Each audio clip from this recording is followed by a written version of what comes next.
It is May 25th, 2021. It is currently 8:03 p.m. Gail, could you please call the order for the special board meeting?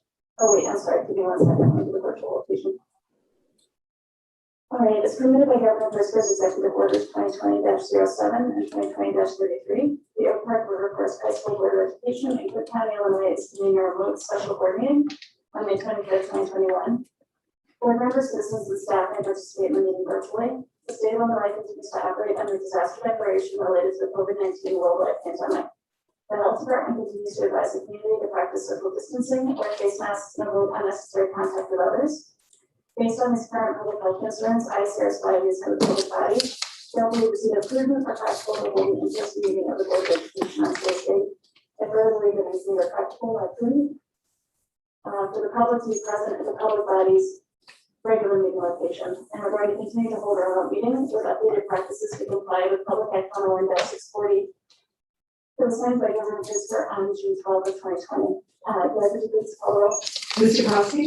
Here. Ms. Mohanraj? Here. Mr. Arkin? Here. Mr. Henry? Here. Mr. Martieri? Here. Ms. Harris? Here. And Ms. Spivey. Yeah. Okay. As today marks the one-year anniversary of George Floyd's murder, I'd like us to take a moment of silence and contemplation, please.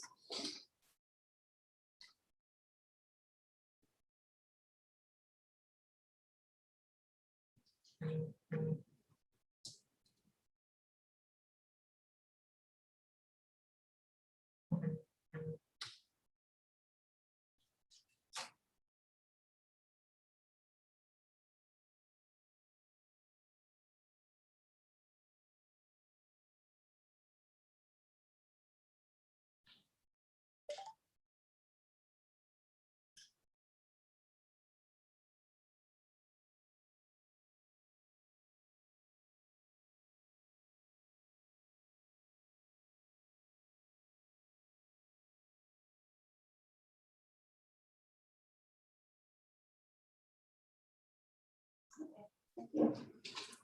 Gail, do we have public comment this evening?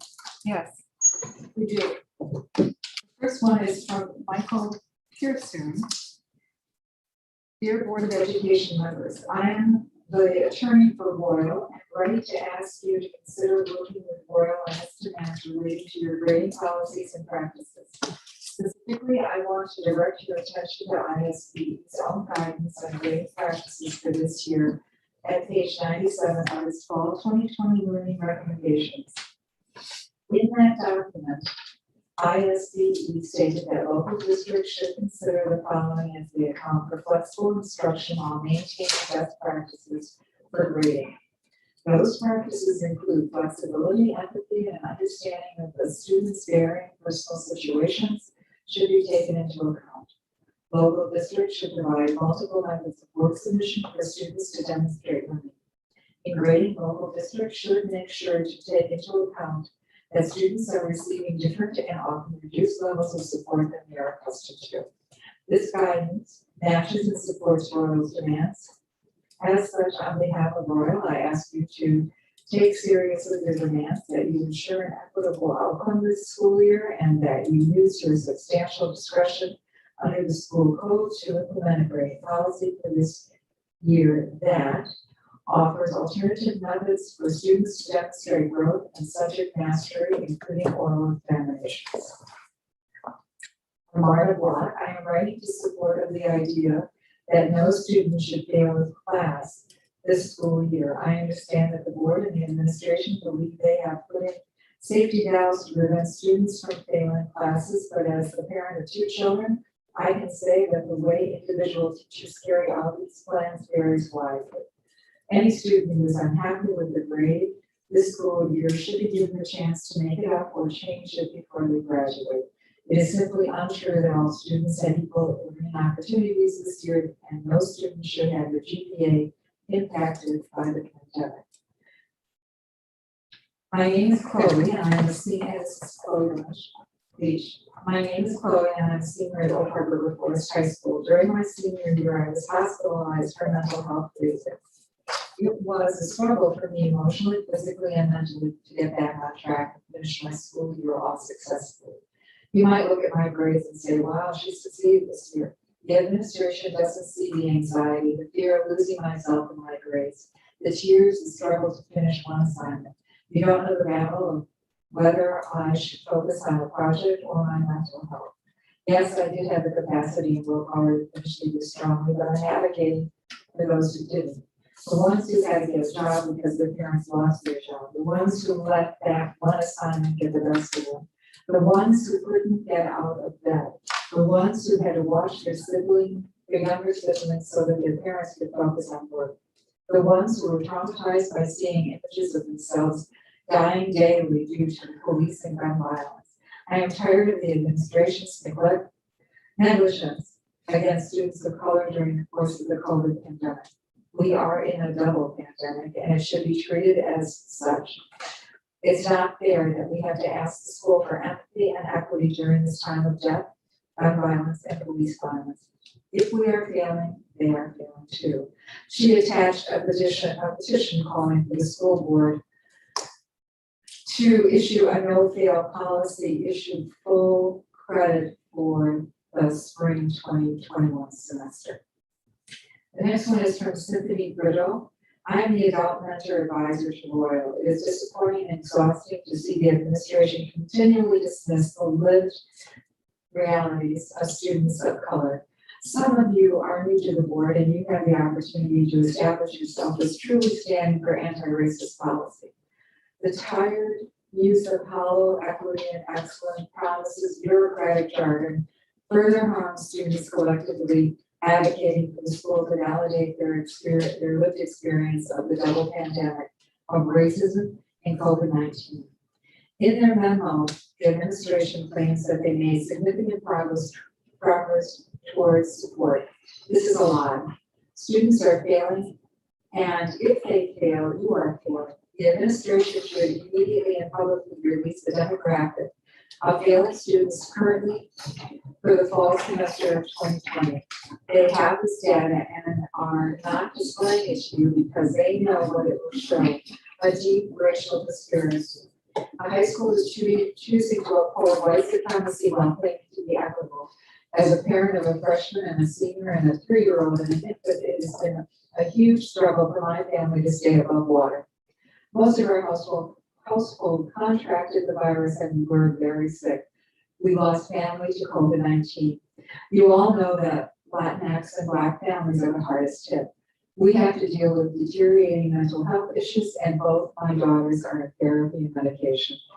Yet the high school continuously and knowingly perpetuates harm. The high school refuses to see the humanity of young people in color. They do not center mental health.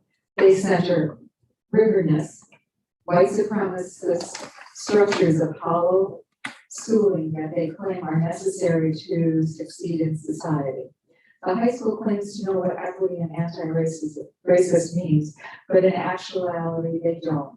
Equity means you give students what they need considering the current historical discrimination and institutional racism against them.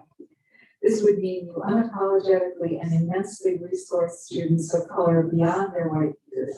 Student organizers are asking for grace and empathy when they shouldn't have to. But they rose to the occasion because the administration failed them as they usually do. It's appalling to hear the high school talk about a certain disservice to students who have worked diligently and persevered. This statement in itself shows how ill-informed the administration truly is on equity. How dare they shame students for having to deal with trauma and uplift those that did not have to push themselves to their limit because of the oppressive administration. It is shocking to hear administration worry about mastering skills that are largely based on white supremacist school structures, when in reality we should be mastering empathy, mental health, and healing. I'll stop it. This is from Jim Schwartz. Oak Park River Forest High School has made numerous efforts to support students during the pandemic. These efforts have been detailed in supporting documentation for tonight's meeting. Any request that the school board change grading policies for this year are not a reflection of the school's efforts to support students. Instead, they are a reflection of the fact that the efforts did not entirely succeed. Students were not completely supported, as evidenced by what the students have shared leading up to this evening. The administration states that it would be a theme to our core values of equity and excellence for students who have not demonstrated the requisite learning to be passed on to the next level. However, it is debatable in the best of times how well grades truly capture student learning as opposed to students' efforts at completing tasks. And there is no evidence that giving a student an grade of F will motivate them to come back and learn skills they have not yet learned. During the twin pandemics we have experienced this past year, our hopes that grades capture student learning and motivate students are even more tenuous. In addition, the administration states that we believe it would be a disservice to the students who have worked diligently and persevered through significant adversity to attain the gains they have earned. I strongly disagree with this conclusion. A student who worked hard during this time is rewarded with grades, with learning, not with grades. And giving grades to those students who struggled during this time takes nothing away from the students who have earned passing grades. The board does not have the power under state law to exempt students from state graduation requirements. But you do have the power to temporarily change the grading policy and pass all students. I know that the administration and the board have students' best interests at heart and that you are leading during tremendously difficult times. I ask that you continue the leadership and make the hard choice of giving grace to students. This is the choice that advances equity, listening to the voices of the Black and brown students who are advocating for themselves. Please follow through on Royal's demands. No student shall receive a failing grade for spring semester 2021. All students should receive credit for their correct classes. That's all we have. Thank you. So this evening, we of course have one item for discussion, but it is a meaty item. And last week we had met with Royal to hear their concerns about grading for this year. And I found, personally, I found some of their arguments persuasive in that I do think that we need to investigate how we're best supporting students and how we're moving forward at the end of the semester now. And for that reason, this item is before us tonight for further board discussion. Dr. Grants? As board president Spiker indicated, I'm so sorry.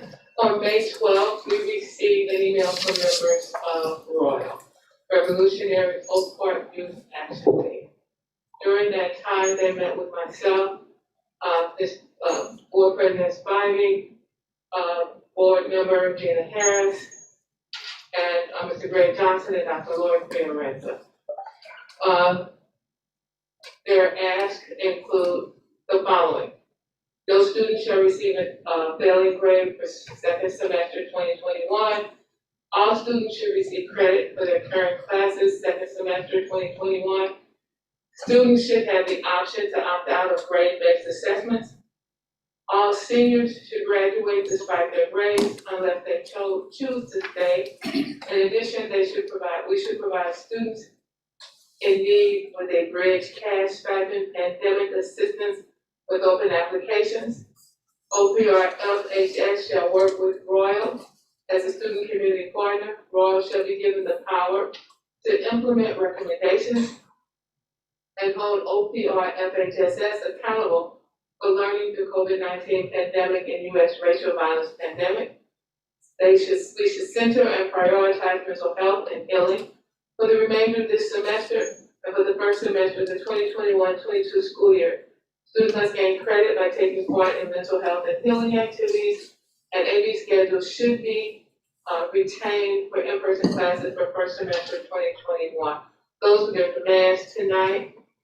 Presenting our findings and open for this discussion will be joining me as Mr. Greg Johnson, Associate Superintendent, excuse me, Dr. Lloyd Fiorenza, Director of Student Learning, and Ms. Linda Parker, Director of Student Support.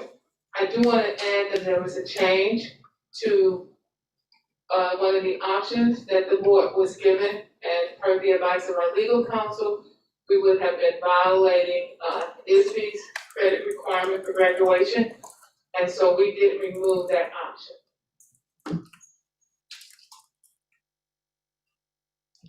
So I'm going to turn over now to Greg, Lori, and Linda to go through our summary of findings.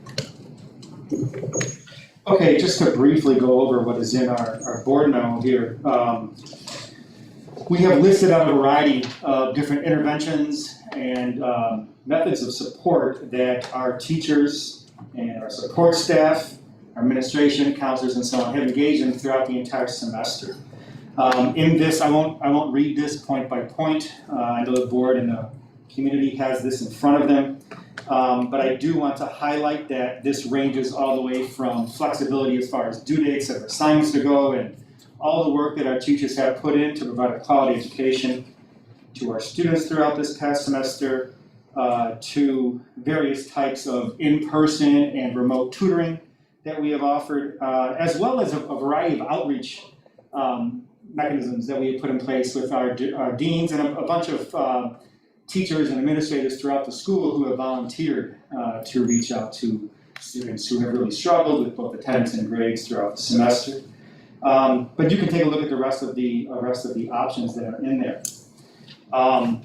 Regarding the rest of the information that we have in the summary of findings, I think that as an administrative team, we've spent a lot of time discussing the requests that are in front of us. And like Sarah Spivey and Dr. Pruitt-Adams alluded to, this has been an incredibly challenging and trying year for all of our students, and particularly our Black and Brown students throughout the past year due to a host of factors. And we understand that without a doubt. And we have endeavored throughout the semester to provide supports to help mitigate the effects of the pandemic throughout the year. But when it comes down to it, the focus that we've had as a school district throughout the past year and all of our equity focus has really been aimed at doing our best to create a safe, comforting environment for our students, as well as to increase access through supports to the quality of learning that we have, allowing students to move forward to an additional year or through a class without demonstrating the learning, which is the real reason why we exist as an institution. It's something that is really hard for our administration and teachers and our team to really embrace. And so we really struggled with the request from that perspective. And so as a result, though, at the board's request, we have in front of us a variety of options related to course requirements, grading policies that are for the board for discussion today. Okay. And I don't know if anybody at home, Lori and Linda, or Dr. Pruitt-Adams want to add to that summary. Please feel free. I just want to add that the options that were provided to the board for consideration, one is to waive any and all of the graduation requirements that are in addition to those required by the Illinois School Code. That references that the district has identified, such as driver's ed, as a graduation requirement, while the Illinois State Board of Education has not.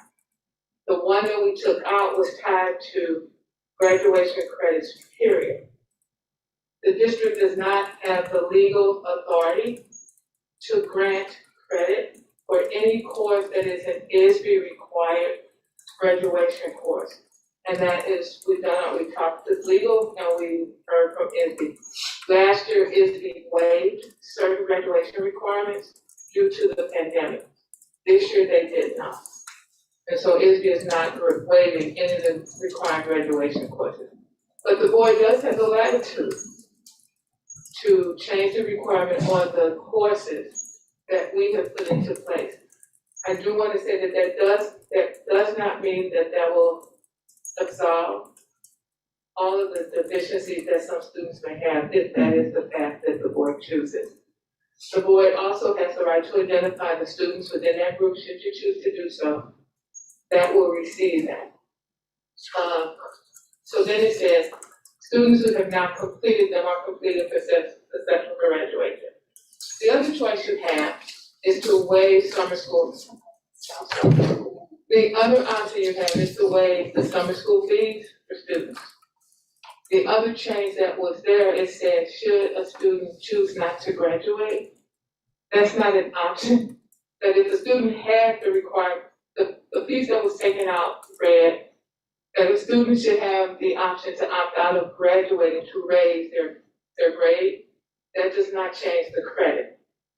And so if the student has successfully completed his or her graduation requirements, they are deemed graduates.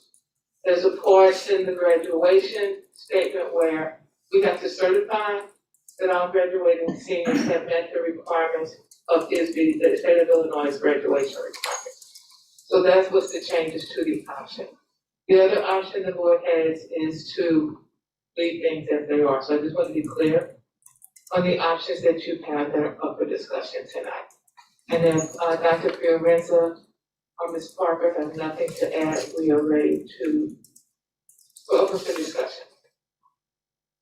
And this is a discussion item. Should the board choose to take action, then that action would have to take place at Thursday's regular Board of Education. I have questions. So, I'm sorry, can I just jump in for 1 second? Could the administration explain the difference between getting credit and passing a course? Because there's a nuance there that's a little bit hard for me to wrap my head around. Also just reading, The, the difference between credit and grading. Right, Sure. exactly. sure, so, there are two different types of credits that exist. Credit is just simply, the word that is used for successful completion of a class. So on a transcript, if you've done that, regardless of what the grade is, as long as it's a passing mark, then it counts as credit. There are two different types of credits in the state of Illinois. There are those that are required by Illinois State Code, and those are locked in. Every school in the entire state has to satisfy those requirements, and you see those listed in there. Each school also has another flight of requirements that are part of that as well. And those are determined by the local school board, and those are listed in the memo as well.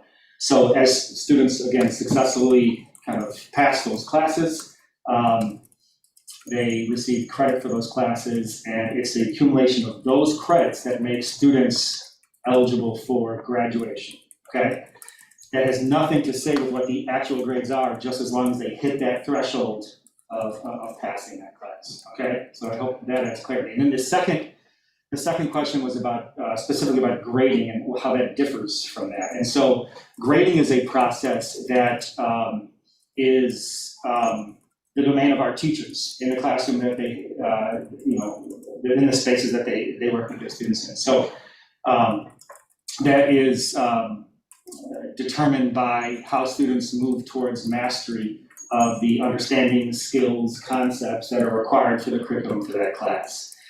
It's determined by a variety of different types of work, both practice work and assessments, both formal and informal assessments, and teachers grade that in the grade book, and a grade comes out.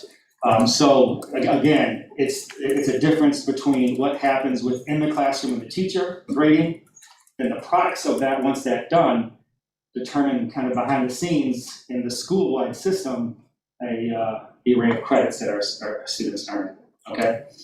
So does that help to clarify those two things? And I do want to add, when Mr. Johnson spoke to the curriculum is built around state and national standards. And so there are expectations that are national expectations, you probably remember the core competencies.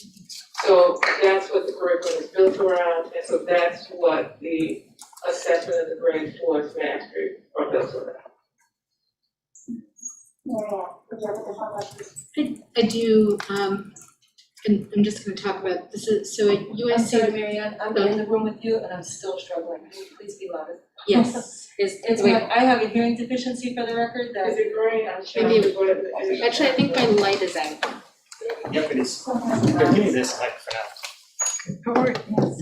You can go ahead. Pass this. how's that? Yes. Okay, thank you. So the mic was out, okay. So I'm gonna just speak about my experience as a teacher less spring at UIC and what we did with grading there, just to clarify for me. I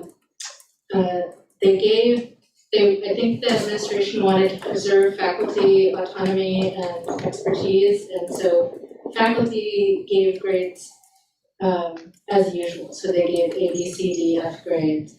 But then the university gave students the option to take courses as credit, no credit, and the student had to elect to do that.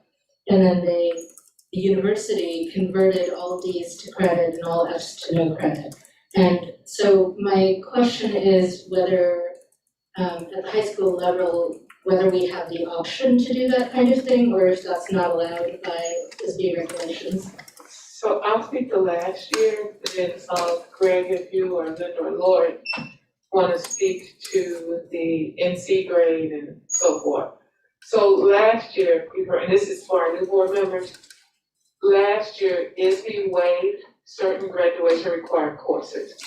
ISB also gave the directive that no student's grade, if they were not being successful, would fall below their highest grade for the year. We chose as a district that whatever that third quarter grade was, if it was passing, we would let that remain for the remainder of the year if the student's grade dropped. If the student grade went up, whatever the highest grade was, the student would receive. We also petitioned the board last year, this was last year, to waive our graduation required courses. Because the notion from INSA was that no students should fail last year. We did not get that guidance this year. And so we proceeded with grading as usual. We do have what's called an NC grade, or Pete, you want to speak to that? Yeah, we have a variety of other marks in our grade book, and actually I'll start with the grade of FX, which is if a student does not pass a specific class and retakes that class, that same class, and it could be done remotely through history and credit recovery, it could be done by re-enrolling in the class. We have a variety of different paths to do so. That previous grade of an F gets FX'd, meaning it gets wiped out of the system, and the new grade completely replaces the old for the purposes of calculating GPA and a student's permanent record. I'm sorry, can I tell Please. As if they had taken an incomplete instead, and then that was replaced by the new grade? For the GPA, exactly right. Okay. The GPA is calculated as if that previous F did not exist. And so that's something that automatically is in place. There's no step we have to take for that to go on. That's what happens in a regular year for our kids. And then we have a variety of other marks that are available for different purposes. And Linda might be the best person to give a full explanation of those. NC in some cases is possible, which means a course for no credit. The explanation that we have in our academic catalog speaks about that being put in place, during the first quarter, and due to various circumstances, and then switched over. We have some every year, even this year, right? That kind of triggered that NC, but that's on an individual basis. And Linda, if I'm missing anything, please let me know. Please feel free to chime in. Absolutely. Just to recognize too, the NC before the end of last school year is very rarely used. Like, this is not a mark that was in practice at our school. It's more of an administrative type decision based off of very special circumstance, which last year semester 2 ended in. I also want to just draw a parallel between where we were at the end of semester 2 last year and then how we began school this year. We were kind of shuttled into that emergency situation when all schools went to remote learning. And so that is why the state precipitated some of that waiving of classes or credit, as did we. But when we started this school year, we were very deliberate about knowing we were entering in a remote setting, and we were very intentional about making sure supports and necessary practices were put in place so that we were better prepared to receive our students in that remote environment, understanding that we were going to be grading, as Dr. Pruitt-Adams said in her remarks. We knew we were going back to a grading system, as did most high schools in our state. I don't know of any who just get the full waiver of courses for this year. Besides that, we do have pass-fail, and pass-fail is typically something that you will see more readily used in an IEP for a student who, due to a disability, has to have a grading practice written within their IEP of a pass-fail, but also with permission from a division head, teacher, and administrator, can be something that is utilized as well for a general ed student, but that's only it's decided before the marking period is over, not we use it at the end of the marking period. Linda, could you stay a little bit close to the mic? When you sit back, we can barely hear you. Okay, yes, I'm sorry. Better. I think I still have one more, and this Sure. may be a lawyer question, so I'm sorry. I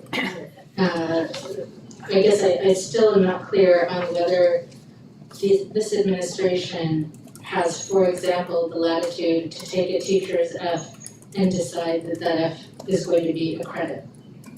Do you actually have that legal option or not? No. An F with our grading scale is 0 points as written in our academic catalog on page 13. And an F cannot be made into points in a GPA or credit.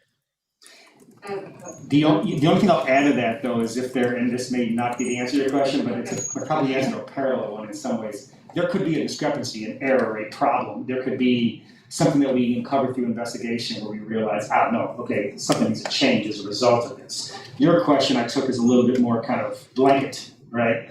And that's not an authority we've exercised, no. You did make a reference to if this was a legal question. Yeah. And we did seek guidance from our legal counsel. And what we were told is to automatically changing all F grades to D would violate the Illinois school code.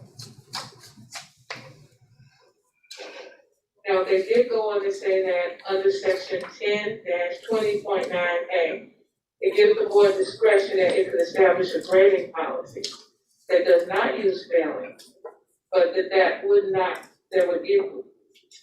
be going by incomplete or no credit. But to change a D to an F violates Illinois school code. And the idea being that maybe they're mastered the material sufficiently or not, right? So it's sort of irrespective of the scale that's used, is that right? Right, it says section 10-20.9A indicates the decision to promote or retain students in any class shall be based on successful completion of the curriculum, attendance, performance based on the assessments required under section 2-3.64A-5 of school code. Can you go back to the part about the board has something? The board has the discretion to establish a grading policy that's making a whole new policy that does not use failing grades, but and use instead an incomplete or no credit grade. So like, for example, like Brown University doesn't give grades, right? They just give written evaluations. So, an administration could, it would be a vast change to do that, but it could be. It would be a policy change. Yeah. So I just want to make sure I'm clear.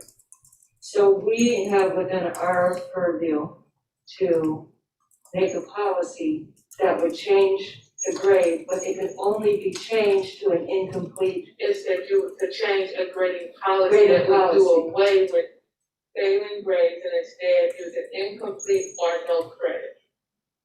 But it would be to establish a policy. Right now, our policy does not state that. So just to make sure I'm understanding this clearly, because I think we all know where I've been on this issue for the whole year.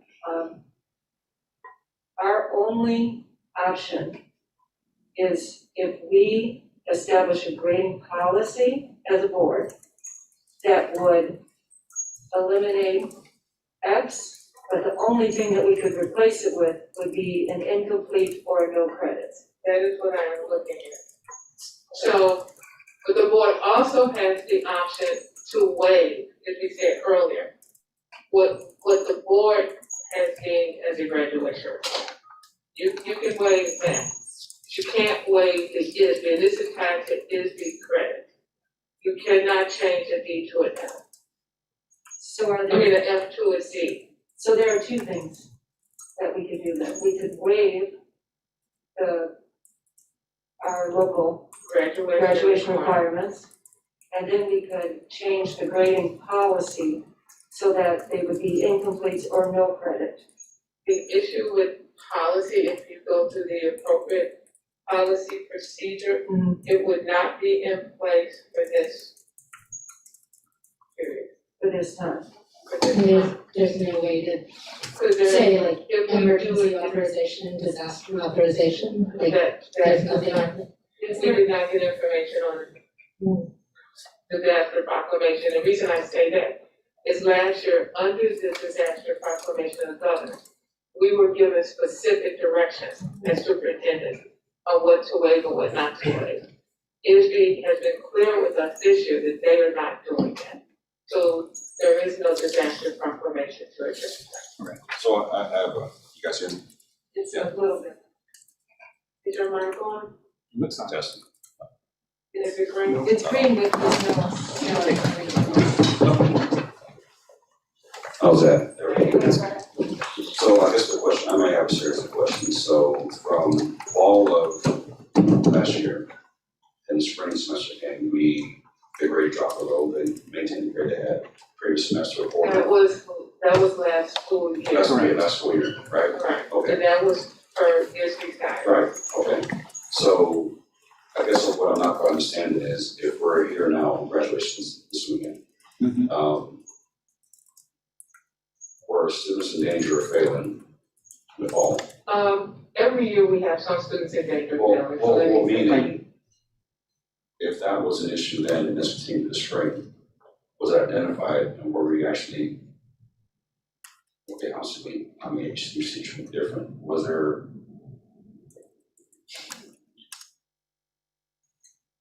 emphasis discussed why that child maybe who wasn't failing previously or was failing now, or doing so now? Was that, I think that's a Linda Parker question under student support services and Lord Fiorenza. When you talk about the steps that were taken, well, I just want to make that's sure. your question. It is, but I'll clear it up a little bit. So if last school year they were at a certain grade, say B, now they're dropping to a C or D, okay, let's put them at B, split it on their head, right? If we continue on to the fall semester, say the same student, same situation, then we got back to a B, they were at a C or a D, or didn't notice that, they stay at a C or a D and they go to an F. So there was a linear, well, not linear, there's a progression downwards from in the pandemic to now. I think it's a little problematic because, in my opinion, we're still triaging. I mean, we have vaccines, but that just happened, and I find it hard to grapple with the idea. Nobody gets its requirements, I understand it. To think that because we have a vaccine, we're opening up with Lollapalooza and Pitchfork Fest, whatever, we should go back to normal. As adults, we're struggling with that. Right. I'm struggling with that as an adult. I'm usually a person that's not anxious, very steadfast. I'm struggling with that. Difference for me is if we don't work, my wife and I don't work, we don't have a home, we don't eat, right? These kids don't have the same tie to their livelihood because they have to go to school. And I'm really grappling with the idea of having an expectation they have to share the same forthright or same know-how that we have as adults, like, hey, you should figure it out, get moving forward, because if you're struggling mentally, I get it, stopgaps are there, I get it, there's stopgaps, there's support services, but if you're not mentally there yet, that's irrelevant. It just is. I'm not saying that's a perfect solution, but I know if you're not mentally there, you don't really care, because if you don't do that, you still may be able to get what you need. Yeah. Right? So that's just what I'm thinking. I'm just trying to understand if we had the same logic last school year, but we're in this school year, discussions happening now, day before, month before graduation. Did we notice? Did we intervene? Did we? What were the steps, I guess? Well, but I think, I'm sorry, but just, the way I see this, right, is that I think there will be parents and students and so on who will want to say the school didn't do enough. I don't think that's the issue. I think that, the teachers, the administration, across the country, across the world, educators have gone above and beyond to adapt to this incredibly difficult situation, right? But I guess I'd say the issue is there's only so much they can do, right? Like, if there were a war, there's only so much you'd expect them to be able to do. As a pandemic, there's only so much, right? And we've been through a year of trauma, we've been through a year of teachers having to learn a new methodology on the fly, building a plane while they're flying it, right? And the students trying to adapt to it, and then having to re-adapt over and over again as things keep changing, right, as we got new information and so on. So, I don't know, my take on it, I don't think it's a question of whether, I think the teachers and the educators did an amazing job. But I think, I'm thinking of it, I had a student in April of last year, who had already lost 4 family members to COVID. And he was, of course, a Black student, and his family members were in New Orleans, right? And I think about my daughter, whose grades dropped dramatically over the last year, but she's been able to pull them up in the last few weeks. But she also has 2 parents who worked from home this entire time and could work around and help her figure it out again, right? So, I don't know, I sort of feel like to the extent that we have the power, and I just don't know, that's why I'm asking all these legal questions, to the extent that we have the power, I think we should extend as much grace as possible here. Yeah, my statement was not to say no one did their job. I was more trying to understand it because logically, I'm trying to think we did before, recently now, while we're still in a pandemic. What can we do? Yeah. Right? Because I know adults have not gone back, they don't have to, they chose not to, and they're staying home with their checks because they can from the federal state government.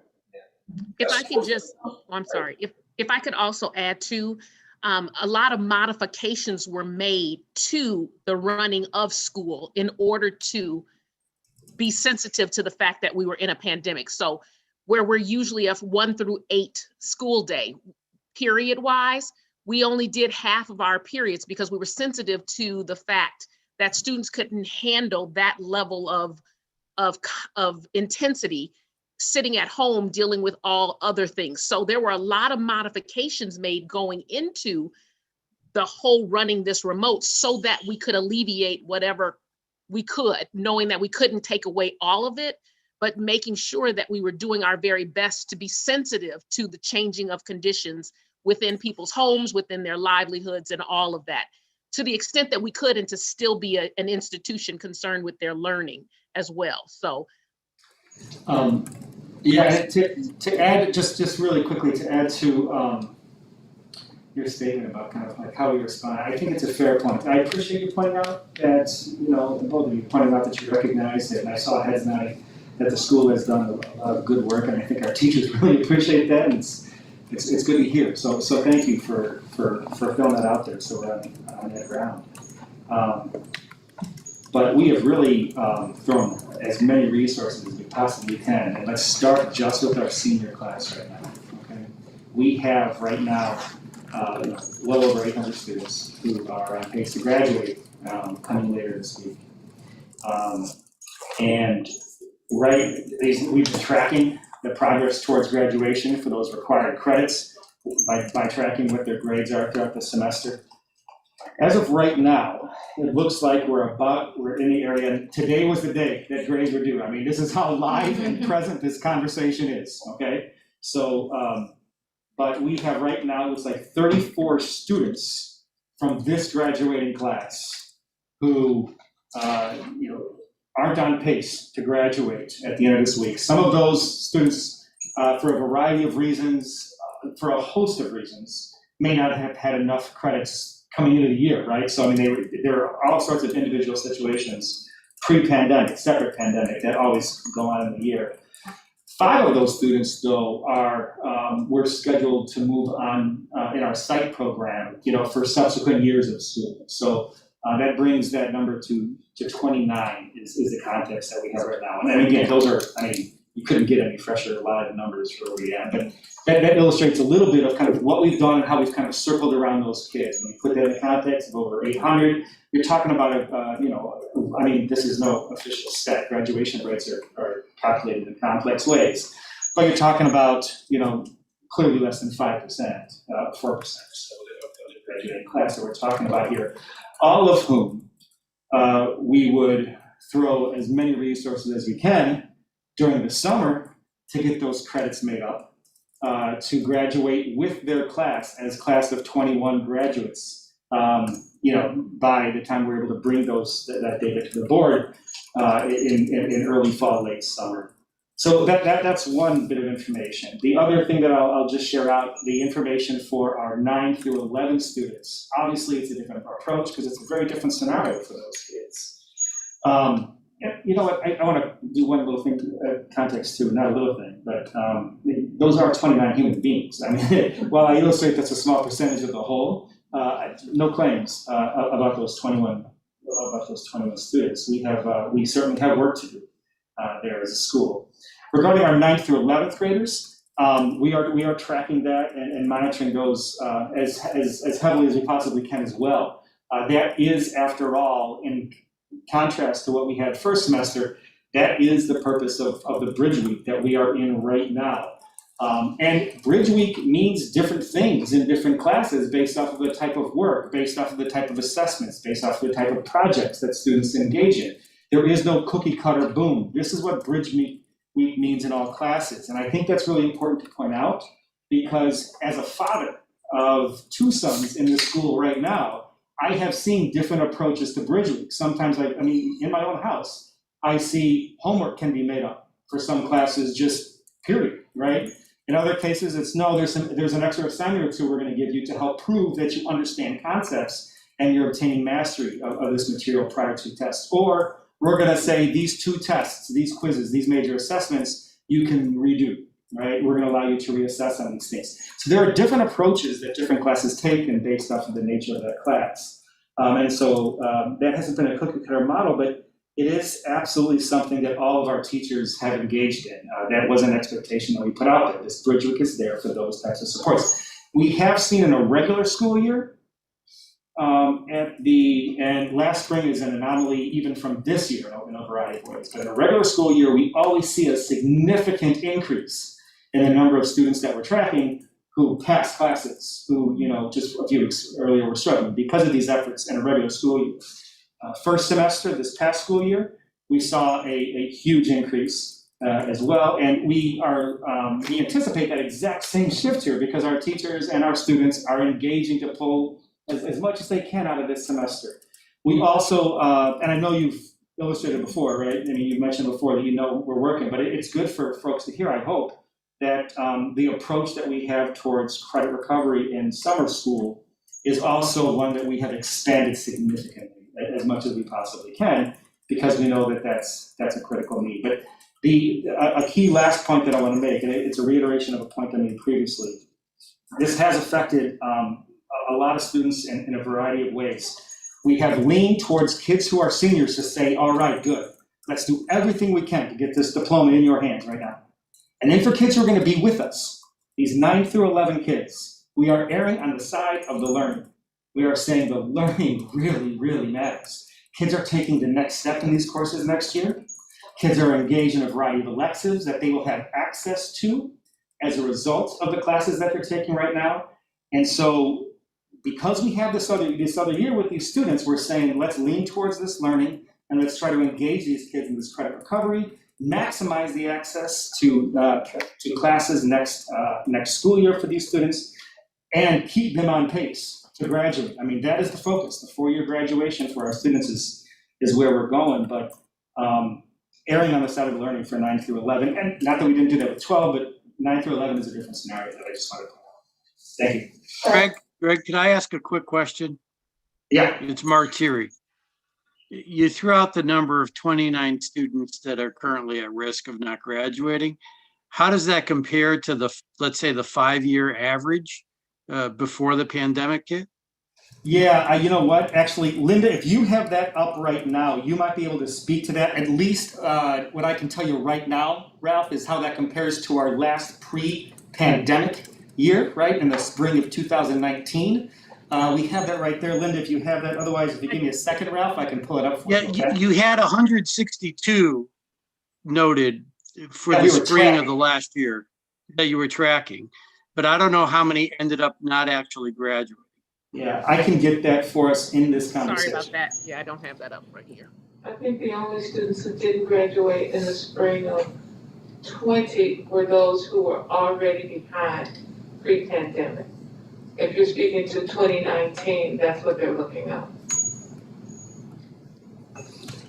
I'm sorry, say that again, Dr. Pradell? I said, if he was speaking to, because he talked about the 119 that we were watching last year, and he wanted to know what percentage of that class graduated. And I said the only ones who would not have graduated last year in the spring of 2020 were those who were already off track Correct. for graduation prior to the pandemic. And we even went back then with some of those kids to try to get them recoup those grades because we knew we could waive the grades from ISRI for last grade. Does that make sense? And so we did an extra effort to make sure that they graduated. Well, while they're looking for that, why don't we have Fred and then Gina, I think that's questions. Yeah, I do have several questions and I might take a second turn around. Yeah, sure, I mean, that's Maybe a our couple whole of purpose them. tonight, so. You know, the first is that, for me, it's a little bit disappointing that we really don't have any demographic data. You know, we really don't have a handle on the numbers of, you know, should be, and I know there was a report for first semester, but, you know, we should see third quarter grades, and how that breaks down, along racial lines, along lines with, classes. Are there certain classes that kids are failing, are more apt to fail, or certain demographic kids that are struggling in different classes, you know, brown kids struggling more in math and or in English, and black kids in math, and the white kids in history and English. I don't know. I think that needs to be looked at. You know, we have 29 kids. I think that the urgent need in my mind is graduation, because it's Saturday. 29 is not an unmanageable number to look at individually to see what their issues are.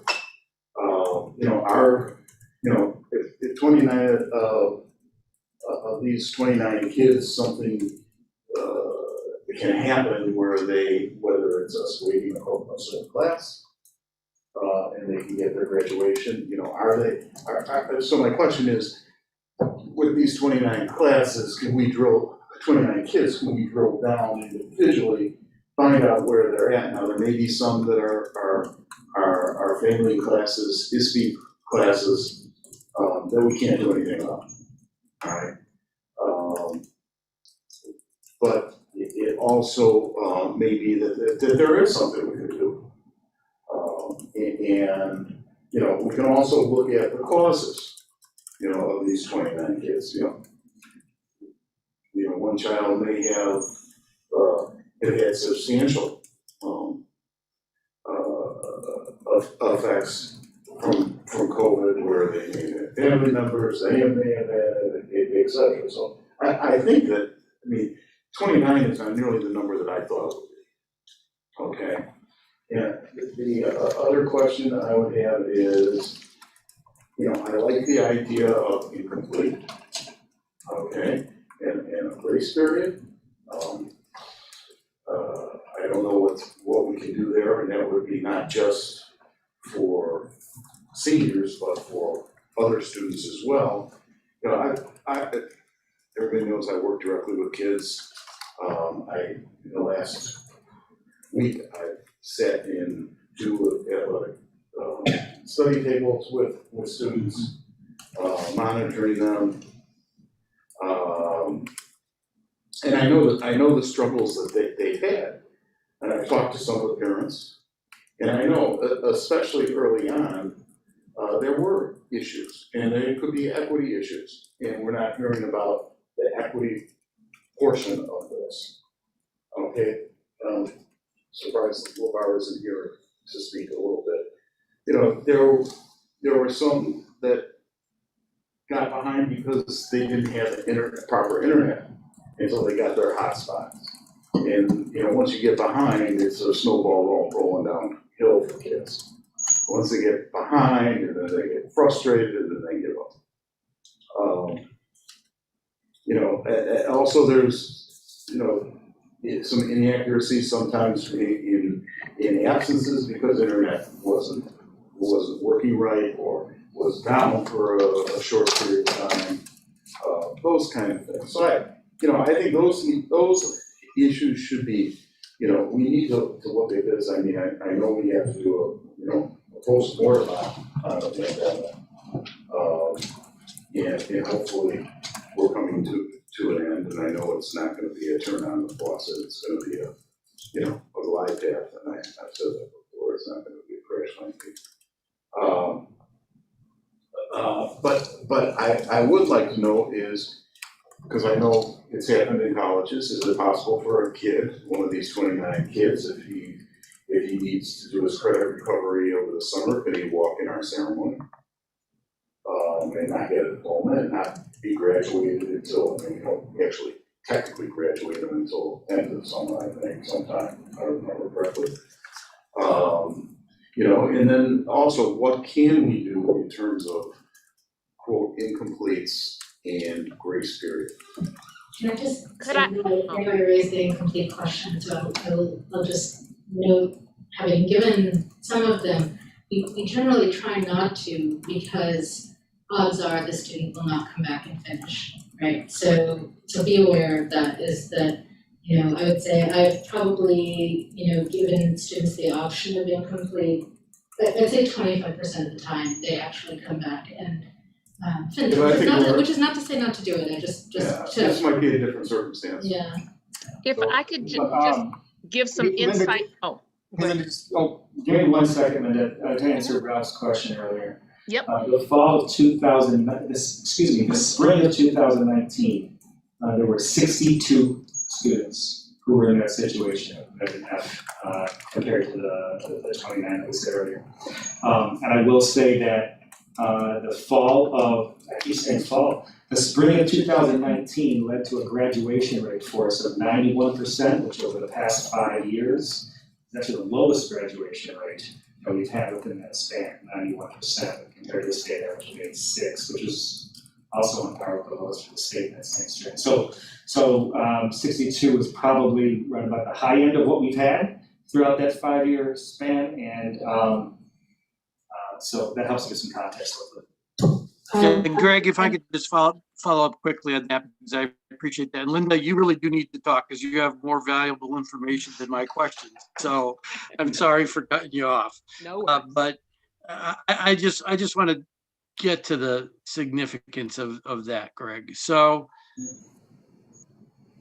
I'm assuming, Fred raised a number of issues. I'm assuming those are precisely the kind of issues someone on your team tracks with the different kids when you've identified a kid that is potentially in danger of not graduating for whatever reason. And I'm assuming that's when you start implementing, the old word was response to intervention, but whatever the new word is, to try to work with the student, get them to a point where they will satisfy enough of the requisites that they can graduate, right? So am I right about that assumption that is exactly those are exactly the kind of issues you try to suss out and then identify supports to assist the student with? Or am I wrong? Yes, and 9 through 12 too. Right. So that being the case, and Fred having raised a number of good issues, it's nice to know that you focused on those kinds of things. It's never okay to have one kid who doesn't graduate in a class. I mean, I'm sure that's all our standard is perfection. Whenever you have people involved in any process, my understanding is you never get to perfection. Do you feel like the lower number of students potentially not being able to graduate this year is a positive reflection of the supports you put in place. And that's why I kind of wanted to know the 5-year average. And how would you evaluate these supports given what you know about prior graduation rates and this unique circumstance we're working through now? From my level of perspective, I'm proud of the efforts that we made, but Linda and her team are a lot closer to it than I am, and I'm gonna let her speak to that question. I think also when we look at the number of Fs and number of students, keep in mind that every F that's earned is not necessarily a graduation requirement. So unfortunately, with senioritis being what it can be in even past years, students will sometimes make the decision, I don't need that course, and not spend the time getting supports and getting the putting the work into it in order for those Fs to go down. But that does not mean that it prohibited all of those students from graduating from that number of the 62. So, and then of course, that number also encompasses students who remain with us for different reasons based off of their setting within our building. But I definitely think that what you're seeing this year in terms of the low number that Greg did report has to do with all of the supports that were in place that students took advantage of, teachers making outreach to students and making themselves available through office hours and various tutoring opportunities, taking advantage of times when supports were available within the building or remotely, contributed to what you see this year. And 29 is really, out of a class as large as ours, is very, very small. Of course, perfection being what we're always reaching for, we're always still trying to grab the few. And I know from looking at grades as they were coming in today that it's a myriad of reasons. In some cases, it may be a class that a student still needed to finish and get an average higher, and it could be multiple credits, as we see happen each year with students as we go through. So I'd just like to jump in. I'm sorry for the echo. I just want to jump in. Mr. Martiri brought up RTI. And so I think a few people have asked the question about how did we use the data from last year to drive what we've done this year. And that is the MTSS, multi-tiered systems of support model. So we did pull data from that spring semester, and we did use that information to put students into in-school credit recovery. We did use that data and part of the first semester to midterm data to direct students to the connectivity option, where students who were having trouble, not just with technology connection, but with engagement connection, to invite them into that opportunity. And that was primarily our Black and Brown students. And we did see improvement in grades. We did see improvement in engagement and attendance. From that very small group of students, we did see that impact, as well as we used that data, as well as this current year data, to invite 300 students to take an opportunity with content area tutoring with one of our teachers. And we worked very diligently to try to get a teacher that student had. So our teachers provided a lot of one-on-one or small groups, so less than 5 kids, support to any student that wanted or would participate in that support. And I feel like in cooperation, which is what MTSS is, right? It's layers of support, not just one thing. So in addition to all of the academic opportunities, virtual tutoring, connectivity, content tutoring, teacher office hours, we had all of the SEL and emotional supports, the attendance initiative that the Student Services Department took on, as well as our partnership with the Regional Office of Education, where 74 kids had an advocate, one of 2 advocates that personally connected with them, encouraged them to go back to school, encouraged them to engage with their teachers, brought them food, hotspots, whatever was needed. So I think, again, the list of things that we have attempted to provide for students based on data, based on need, is also part of the reason that we see a lower number. And I think a lot of work by so many people at the school to just layer that support on our students. I think it's actually laudable and exceptional. Do you have any process, evaluative process for determining effectiveness of your interventions on different cohorts of students? So we do. What I will say is last year was my first year here, and we brought the MTSS process forward and made some significant changes, aligned our interventions, and initiated multiple new interventions just this year. So as I believe it was linked in this presentation or in the memo, correct, Greg? Yes. Yes, yeah, just the list of interventions plus those who are engaged in it. Right. So we have an evaluation process. I just want to be transparent. This year, we did not follow that evaluation process because we don't believe this is a good benchmark year.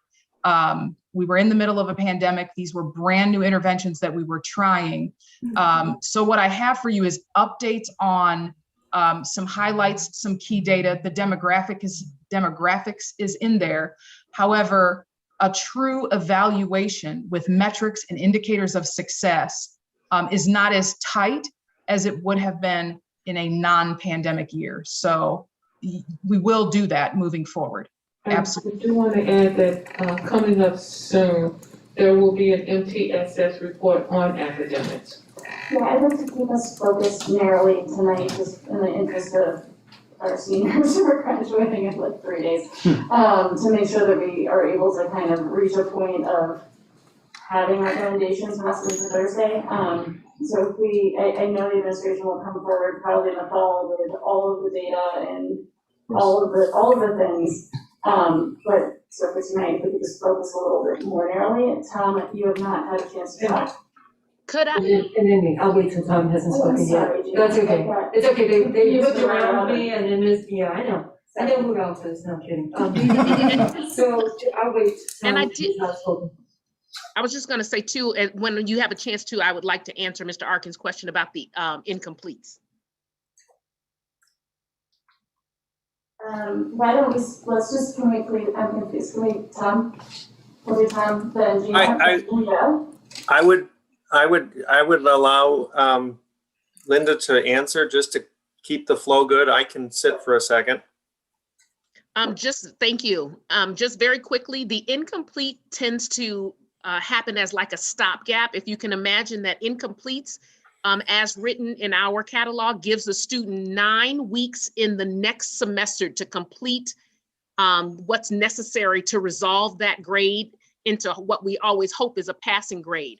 But from what we know from when we ended last semester 2 of last year, without a plan, a viable plan for students with incompletes, someone has to follow up with students to make sure that work gets completed so that they can work to a resolution on the grade. So imagine that it wouldn't be until about October of the new school year that the students would be turning in work to try to complete the grade from this semester that we're ending right now.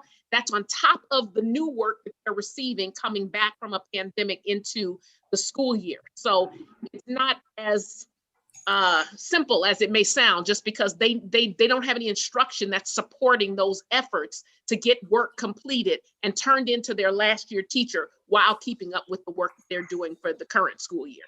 So in the past, incompletes have been used on a very small level, and teachers usually craft things with individual students and offer that grade versus it being a mass incomplete to try to not fail students.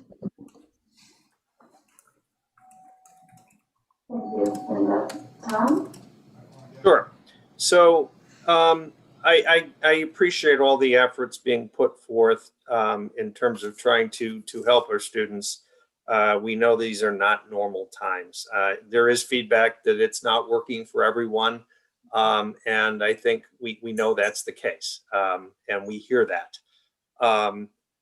Like Fred, I'm a little bit disappointed that we don't have data. I recognize that if the grades are just coming in today, then, how real time do we need to be? But I think there's a value in some cases for historical data, just to put things in perspective, because without that, we're just, what does 29 mean? It means a lot of different things depending on what the context is. So I think we've kind of made some headway in my mind in that area. In the data category, one question I have is, do we see any data that shows the mode of instruction? And I'm really referring to the hybrid versus the remote, and that indicates any gap between those two. And it might be other dynamics that do that, but are we seeing that? And the reason I'm asking that is, one of the recommendations relates to summer school, which, to me, if students are remote and they're not being successful, and we're asking them to continue and do summer school remote, are we kind of asking ourselves, we're not really positioning ourselves and our students in the best place. So I would like to, that would be one question I have is, do we see anything related to the mode of instruction? What I mean by hybrid versus in-person versus remote. I appreciate, Greg, the way you broke it down into, I know, two buckets, which is the seniors and then the underclassmen, because there are two different solutions, and I believe the efforts you focused on the seniors is what is needed, and Fred's comment about it's looking at each individual student. I think as we look at the 9 through 11, and your comment about really focusing on learning, that's where I'm at. I mean, to me, I'm not, to waive and lower the bar or whatever. I want to assure that that our students have the opportunity to learn and do everything we can to help them learn in what has been unprecedented, challenging times. And so any solution I have would be aimed at that. And I will yield the floor. Thank you, Tom. Tina? So I want to start by saying, as a person who is part of a multi-tiered system of support, I am so clear that the MTSS system works and does its job.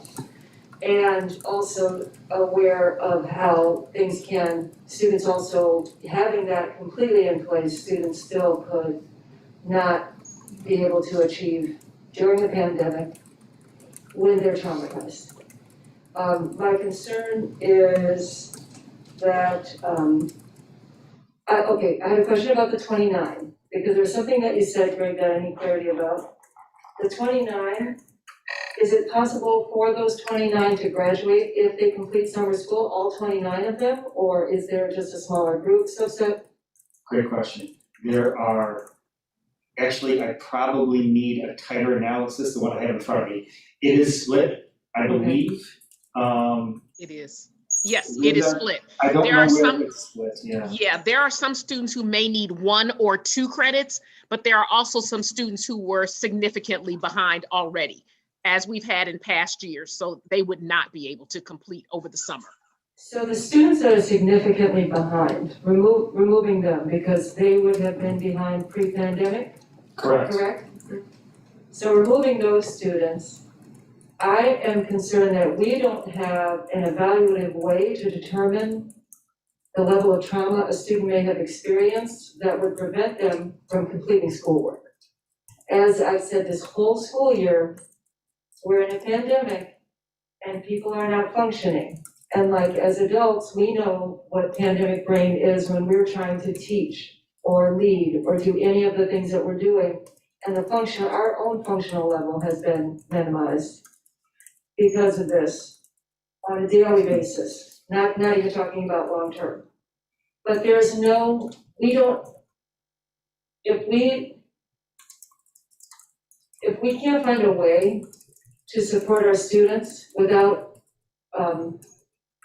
trying to quantify how much trauma or upset or harm that they've tried to endure in this past year because of the dual pandemics, then I'm concerned that we're trying to quantify something that's not quantifiable. And so as we're having this discussion, all that keeps coming up for me is, what can we actually do? What we can actually do, as you said in the beginning, Dr. Ford Adams, was what we can actually do is we can have a policy, but even if we change that policy, that's not gonna affect these students right now. If you change the grading policy, if you develop a new policy Yeah, that does away with failing, period, that means moving forward, not just this time. right.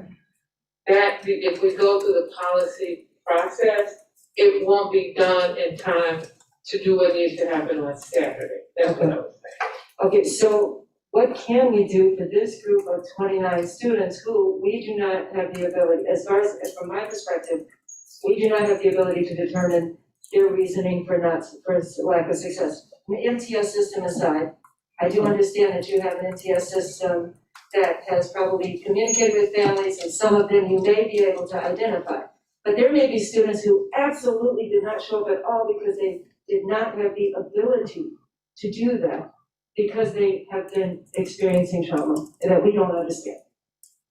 If the board chooses to waive the board graduation credit requirement, that does not mean that all 29 students will still graduate, because they could be lacking ISB required graduation credit.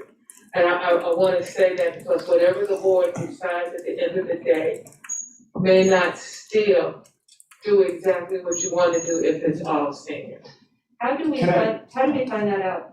How do we find out? Normally, what we did last year, and I don't know if that's been done this year, Linda could answer that, but what they did last year was looked at where every student was at that point in time. And when ISB said we will waive these courses, they actually went back and worked with kids on those deficits that they had pre-pandemic. So there's a way of looking through that analysis, I think that Mr. Arkin mentioned about looking at what kids have. You can look at the grades and tell us it's a required class for us, a required class for ISB, an elective. You can tell that. So that's an option, but I don't know where that will land. This is all I'm saying. Right, that's what, I'm just curious, if we know which students we could waive and how many that would graduate? Is that an option to find out? There is no doubt that we can take a look at the kids that we're talking about here. Which of the classes they've taken fall within this board's jurisdiction for graduation requirements, and get a subset of that 29 that would be affected in this way. And I know, I want to clarify one thing, which I don't think was a direct statement, or a direct perspective of what you said, but it's worth clarifying for anybody listening. For those 29 students, I mean, certainly our counselors, our PSS teams, our support, I mean, they are working with these families and these kids. I think you even said that, Gina, but I feel I want to continually give these folks their due work, right? Because they work their tails off. And so I know what our Linda has led the team to do is there's a spreadsheet that she has, and she's working with the PSS team to craft, and they've asked them to put their narratives in, like, what do we know about these kids throughout the semester that we can do? And she shared that with me. I'm tempted to kind of illustrate it, but that would be identifiable. It would be a horrible thing for me to do.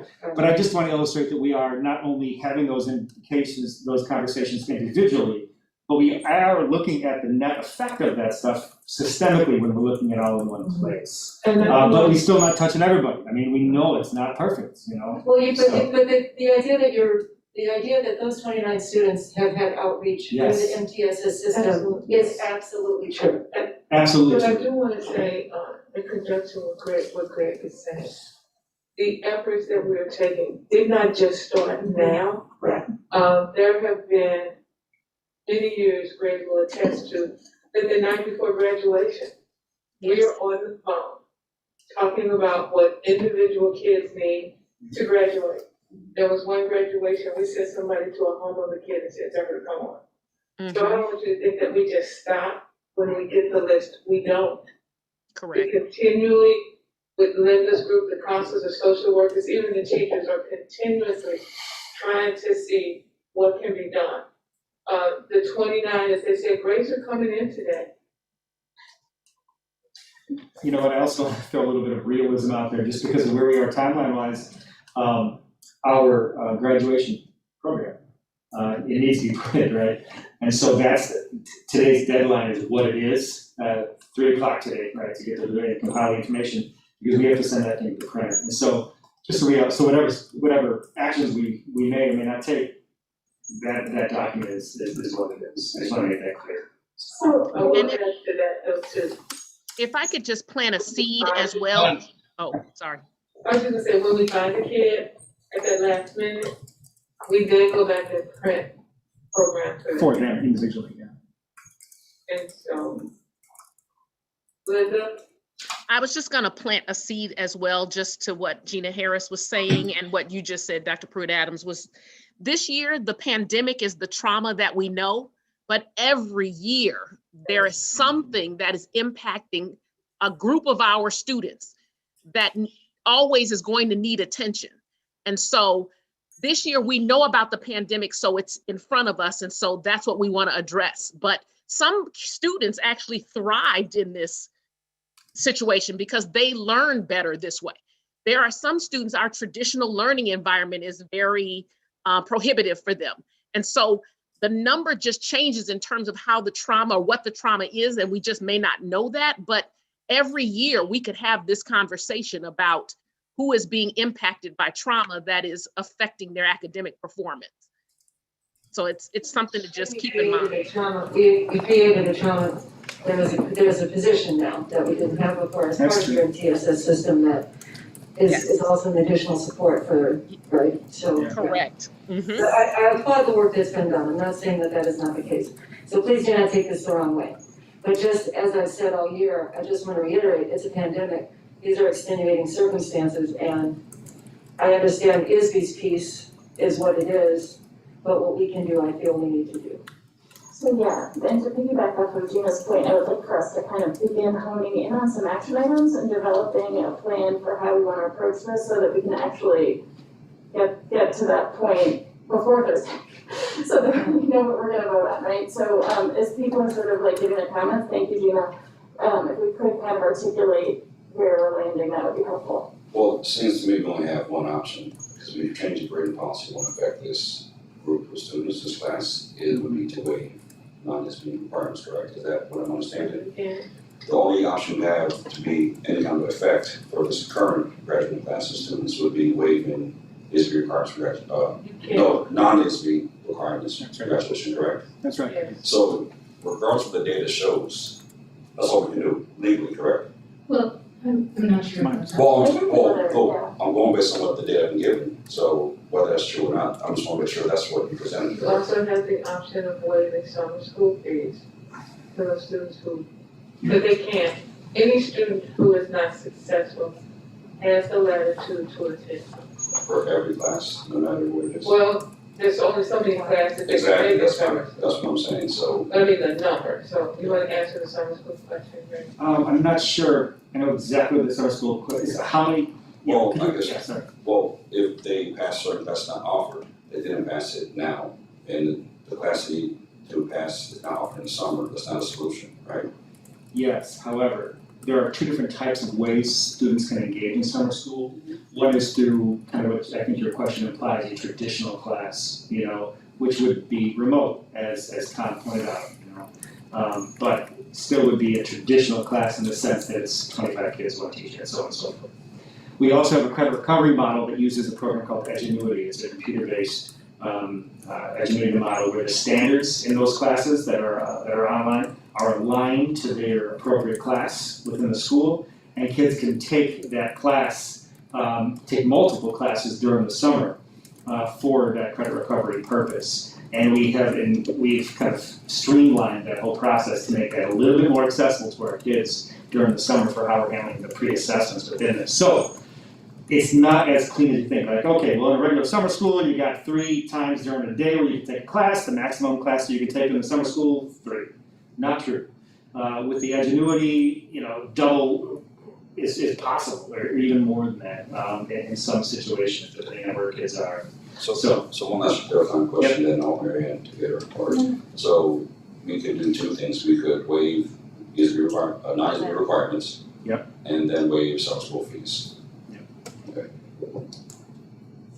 So I guess I just want to add, I'm gonna get to action items at the end of this, but I've been thinking about, I've been giving grades for 25 years now, and I've been questioning the academic grading system every semester of those 25 years, right? So, and an A at U Chicago is not the same as an A at University of Illinois or Roosevelt or Salt Lake City Community College. Speaking of 4 places I've taught, they're like very different, right? And so, I guess I think we need to decouple that a little bit. I've heard 3 separate issues tonight. So one is this question of have teachers and admin worked hard to add in additional supports for students during the pandemic to help them as much as possible.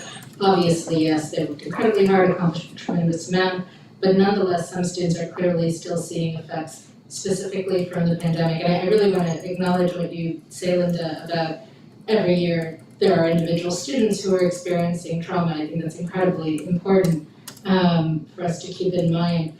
But I think this year is exceptional because the teachers are drowning, the admin is drowning, like the entire system is under additional stress, right? So I guess I would make an argument that these are exceptional circumstances, and that if we do something this spring, it doesn't necessarily set a precedent for every year after. We would have to come back and consider that. The second point was the sophomore, junior students. Are they learning what they need in order to be prepared for the next level of class at our high school?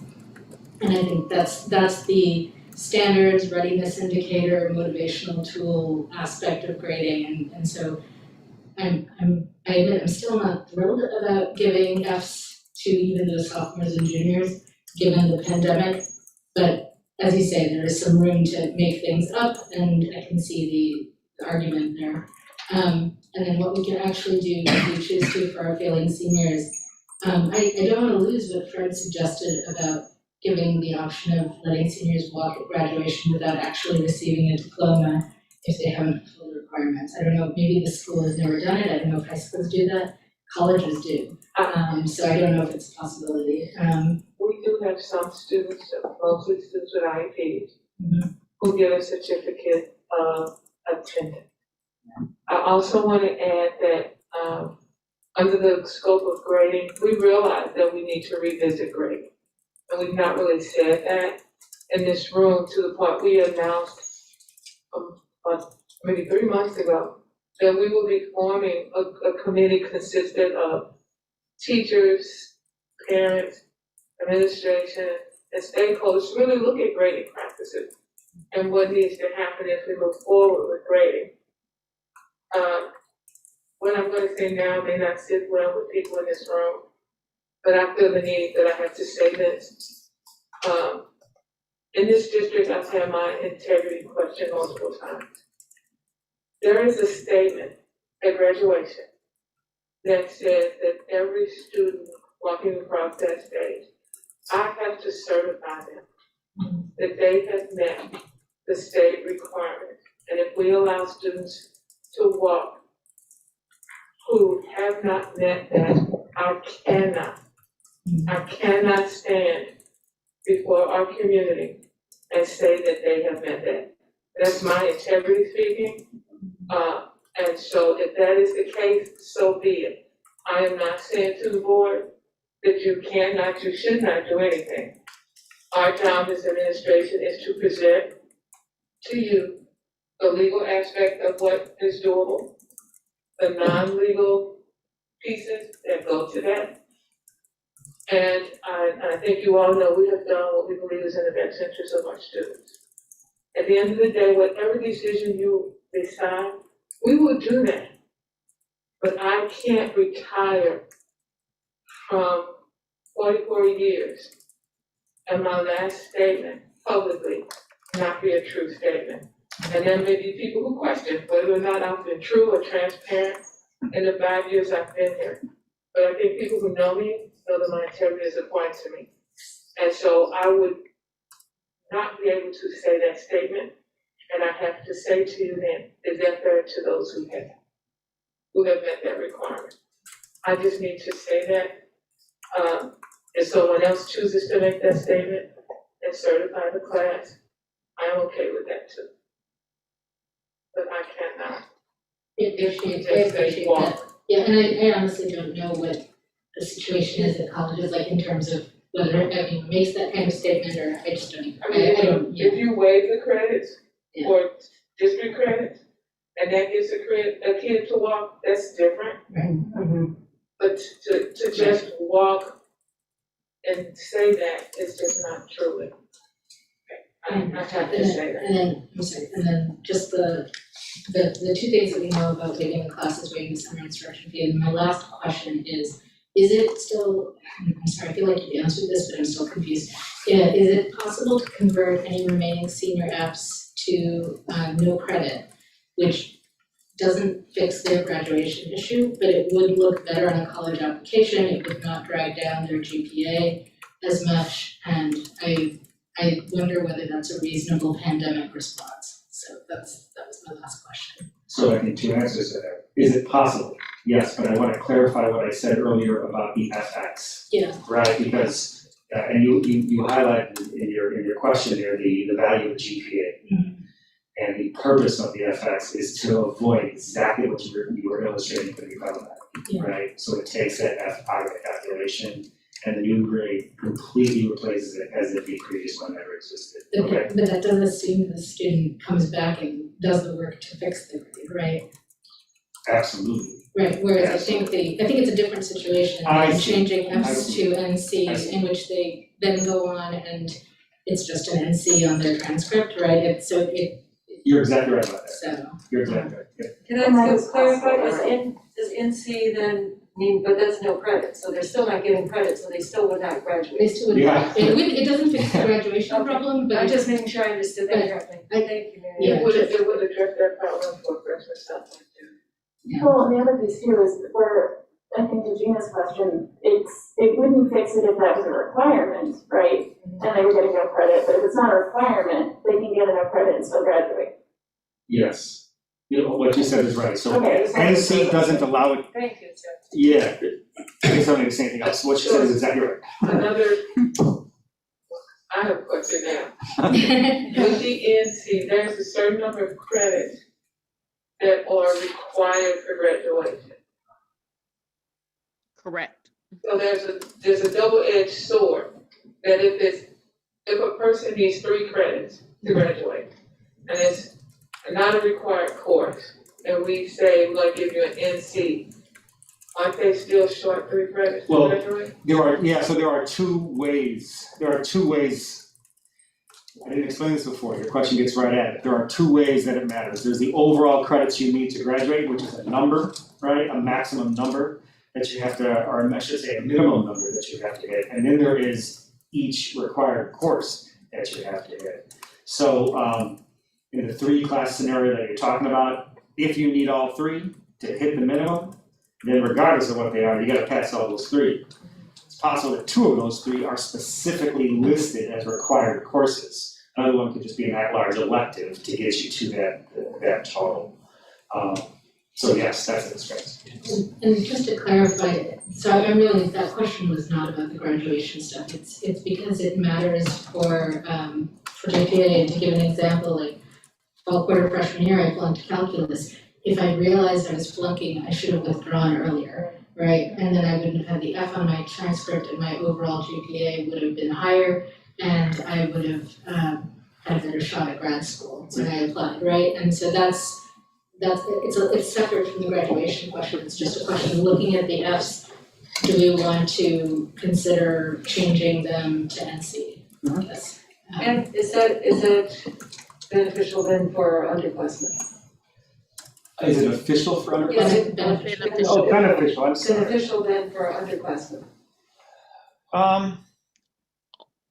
Only in a transcript way.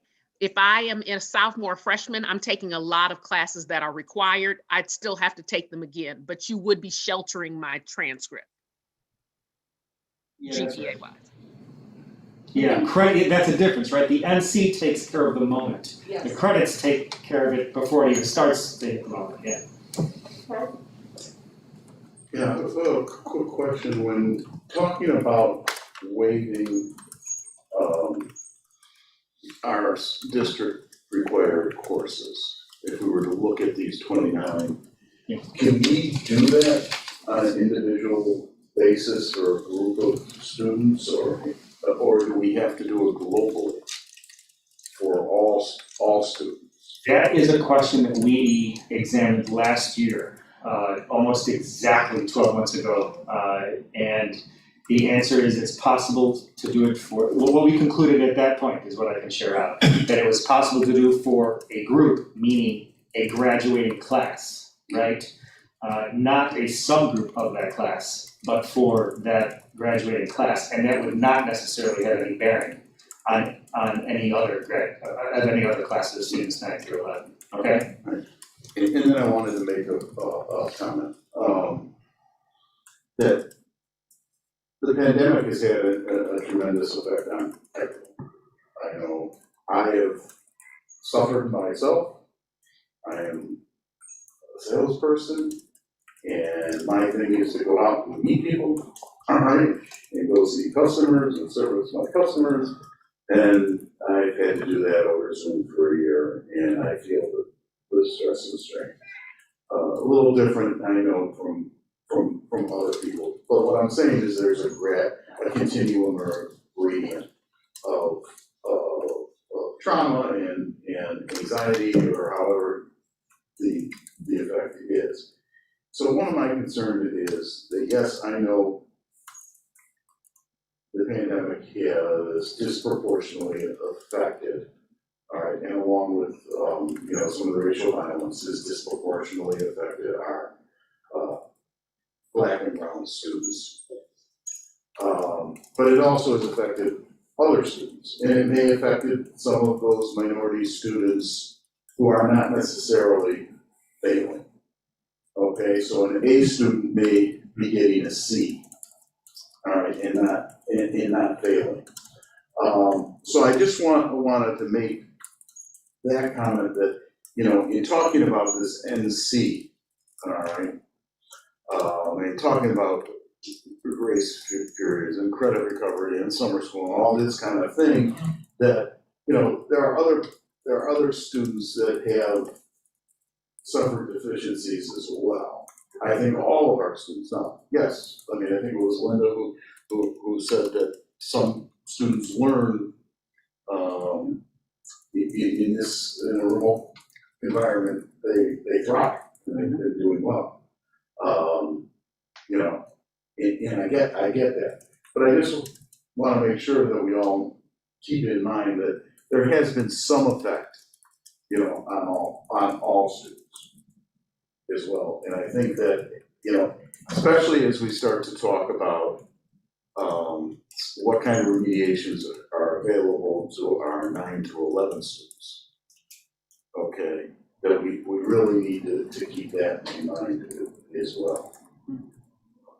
And we will be presenting to the board in June, the plan to reopen in long meeting today, and then, tied to our ESSER funds, that does this, there's a section on learning loss and what, steps the district will put in place to address learning loss, and there's a section on social emotional learning as well. What the district will do to address that. Can I ask a question about, how much do we charge for that in summer school per course? Any school credit? Yeah. Okay. It was, I was gonna say it. I tried to pull it up. it might be 250. I can't remember, Greg. You might have to look though. I thought it might be. And that's per class, isn't it? It's per class, and yes, I believe it's 250. I'm gonna double check on that right now. Okay, so I'm trying to think through our options, folks. So I think one option is to offer students, I don't know, I mean, I guess we'd have to just do it. I don't know that it'd be something we would offer, but convert X for second semester to no credit. That would give our seniors who didn't need those credits, not much, frankly, like I don't know what it really does for them. But for students from 9 through 11, it gives them an opportunity to not have that go into their GPA. They might have to take additional courses to make up those credits. I think that's an option. I think an option is to waive local credit requirements, right? So some subset of those 29 students very well might be able to walk, who might, provided they have the right number of courses and all of their ISB credits are satisfied. And then I think we also have some piece around budget for summer school, right? I mean, sort of philosophically, I think summer school should be free because we're a public institution. So that's sort of like, I'm on the far end of the spectrum. But I certainly would have some strong feelings about the idea around ISCR being always no fee, right? Because isn't that the whole point, is that we want students to be able to like learn and recoup it? But I would strongly suggest that we do it at the very least for this summer for students who are trying to recover credit from this past school year. So I think those are our three options. If there are more, please let me know. Yep, and the financial question, $100 for one ISCR course. 2 or more is $200. It does not go up after that point. Okay. And that's compared to the previous figure we threw out. $250 is a regular summer school course. Okay. So are we talking about, we can do all three, or we can pick, we can do all three All options? three. I mean, yeah, right, a combination, or I think those are. got two now, what was the other one? So We got the- waive local credit. Pay local credit for seniors, right, not for all students, would be my thought at least, but for seniors for this year, so that some subset of those students would hopefully be able to walk on Saturday. And the weather looks nice, so hoping for Saturday. No credit for students, so that no one's GPA is sort of adversely affected by this school year, which is of some benefit, especially to our younger students. No credit for any X. form. Or, yes, or we could do no credit for seniors, but I just don't know what that gets them, right? Because either they can graduate or they can't, right? I don't know that an app becoming a no credit really helps them, except in some sort of esoteric, like they can say they graduated with a GPA or whatever.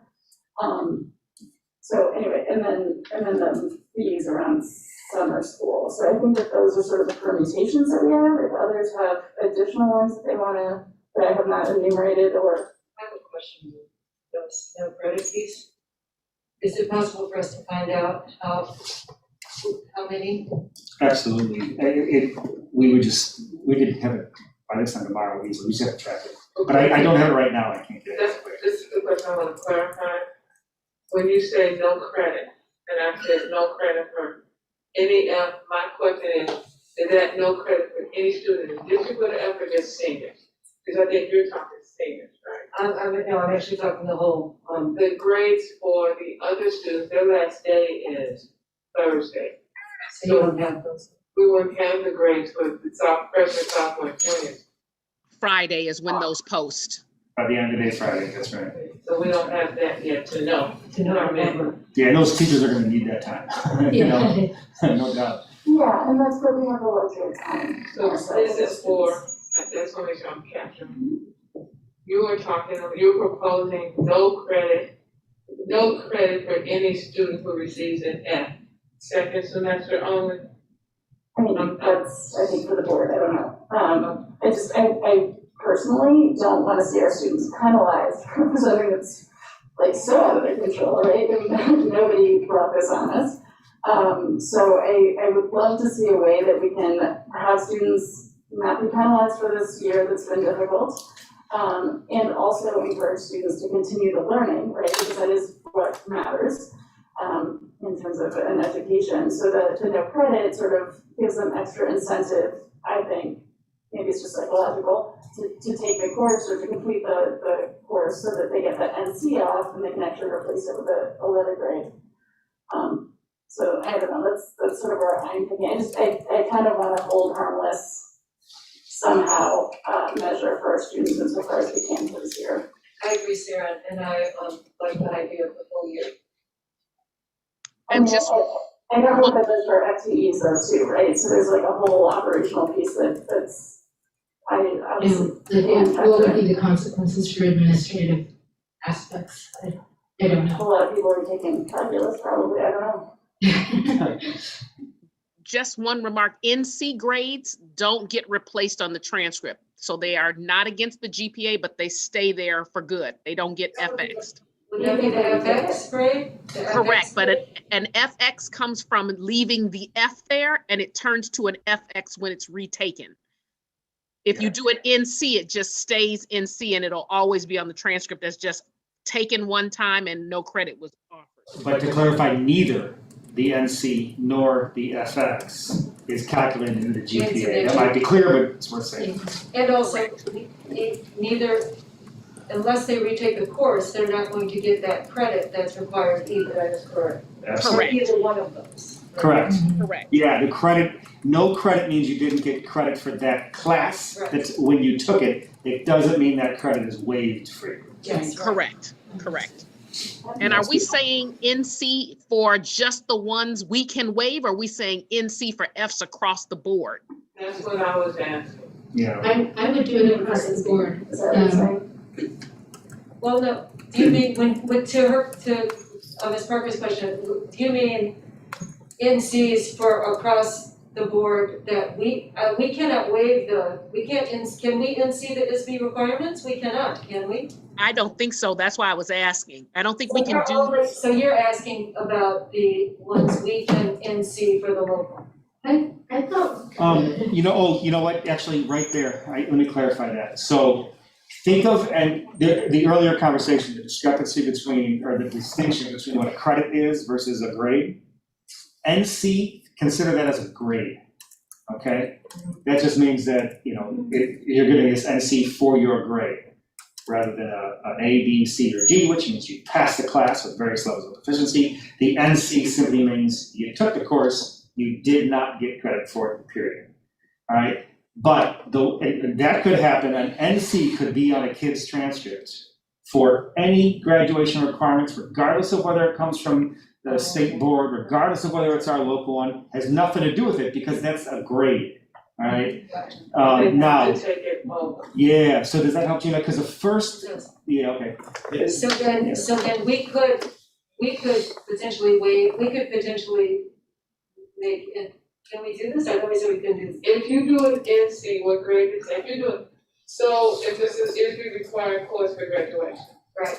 If I'm a junior, and it's a course I can take my junior year, and you give them an NC, they can make it up their senior year, they have to retake that course. Yeah. However, if I am a senior, and it is an ISB required course, and you do an NC, I am still short the credits needed. Right. The NC becomes my grade, but I still don't get the credit. So I still, if I need that to graduate, I still don't have it. And I would advise, just Jenna, to be careful about the universal application of the NC because of the varying effects that could have on a student because of the FX being available. Does that make sense? Yeah. So the NC means, hi Linda, as Linda was saying, the NC is permanently there. Once it's there, that's on the transcript as a mark of NC. Versus an FX, they might take. FX. Place. A new grade is going in. So why is that though, right? Can we decide that an NC can be replaceable as well? Is that, who decides that? It's who's That was my question. Why can't we say that an NC can be replaced by an A if the student retakes the course and does well? Like who's the decider of an NC being permanent? That's our standing practice. That's what the policy is. But yeah, that is. There's nothing beyond this school that determines how that's applied. Okay. And I would just keep in mind, like this, we're talking about in this context, but remember a precedent gets set. So NCs in 10 years that aren't related to a pandemic, whatever you set into place now gets carried into the future. So Could we stipulate that would not be the case, that this is extenuating circumstances because we're in the pandemic now, and this was the school year of the pandemic? well, but if we change it as policy, like when we said going forward, changing something as policy, then that just gets set in the record, kind of how we have access to the FX. it's part of policy, so it gets applied now in cases. We could change it for just a temporary period of time. You can set a term, say it's, the policy is for this time period. Oh, Yeah, I have a quick question about this. The data won't be available for 9 to 11, the earliest on Friday, The right? final data, that's exactly right, Fred. Can we do this in tiers? Where we get seniors because they're graduating, and then wait till next month to take a look at the data and make a decision for 9 to 11. That's at the board's discretion. The one thing around that, I think, has to do with summer school, right? Is there anything that we decide, or that we choose not to decide, going to somehow affect what courses students would take in summer school if they're 9 to 11? I don't know the answer to that, but that's. It will, summer school will have already started, but just barely by the time. Well, and the cow is June 10, so the next, unless the board takes action in a special on that same date, the next regular board meeting would be the 24th of June. In my dates are right. So yes, and that would be well in to the summer school period, sir. The 24th. So I would like to ask the administration to consider the things that we've discussed, right, our various options as we believe we have them, and maybe for those let us know what the operational realities would be of these routes. I feel like that's a lot to ask, but I also don't want us to overlook that, right, as we're trying to make this decision, because the reality is we have a budget, we have a certain number of teachers, we have a certain number of, possibilities. Are you talking about the summer school? Whatever, yeah, however this might affect operations, I wanna make sure that we're not having a bunch of unintended consequences here, like courses that we can't offer because we don't have enough teachers to teach them, for example. I think I need, really maybe you have this down, the list of exactly what we're talking about. I'm not sure I quite have that packaged yet. The request, the consideration, and I am going to ask for very clear board direction before we leave this meeting. Yes. Because I do not want to come back and be told that is not what we asked for. So right now I have consideration to waive local credit for seniors only. Graduation required credits for seniors only. I have waived summer school fees, especially ISCR, for summer 21. I have no credit for any F course. And I'm not sure if you landed on the NC. No credit if you landed on the NC for that. And I think the direction was for that as well. I was proposing converting any Fs to NC for the 2021 school year. And with the added provision that the NC is immutable, they can choose to take the course over and replace that NC with a letter grade. Yes, that would be, if we do the NC, it'd be a slight shift to how we apply the NC. And we can say this is at least right now, this is a one-time pandemic And this one is, then I heard entire school year, not one semester. Yeah, I don't know why we would arbitrarily say spring, I think fall is probably more traumatic for people. Okay, I think I got it. Close for me.